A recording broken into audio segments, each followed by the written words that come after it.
hammamiz bu eshikdan kirib nariga eshikdan chiqib ketishga hukm bo'lganmizda. U dunyoga hech kim hech narsa olib keta olmaydi.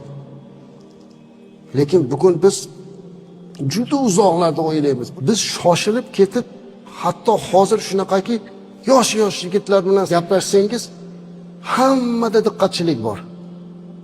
Nimaga? Chunki juda ham katta orzu havaslar ichiga kirib qolganmiz. Juda orzu havasimiz katta. U qilishimiz kerak, bu qilishimiz kerak deb inson o'zini o'zi baxtsiz qilib oladi. Agar ne'matlarga yaxshi qarasa, eng baxtli odammiz.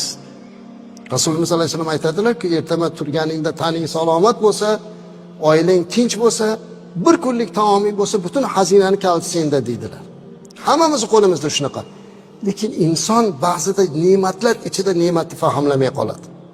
Shuning uchun rizq topaman ekan deb harom harijga kirib, o'g'rilik, yolg'onchilik, firibgarlik, poraxo'rlik nimaiki bo'lsa ham qilaveraman deyotgan bo'lsa, bir kun uni javobi bor aysizlar. Chunki bir sahoba payg'ambarimiz alayhisalomdan so'radilar. Ya Rasululloh sallallohu alayhi vasallam, menga duo qilib bering dedilar. Nima deb deyodilar? Mani duoyim qabul bo'ladigan bo'lib qolsin dedilar. Ya'ni Allohdan men nimani so'rasam, Alloh menga shuni bersin. Rasululloh sallallohu alayhi vasallam mayli, shunday deb duo qilaman, lekin uning uchun sen menga yordam ber dedilar. Qanaqa yordam dedilar? Luqmangni halol qil dedi.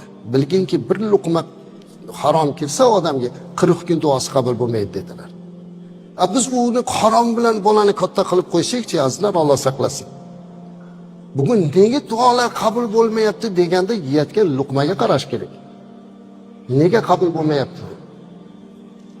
Bolamizni nimaga muhabbatini bersak, nima bilan boqsak, azizlar, shu muhabbat uni qalbida joy olib qolar ekan.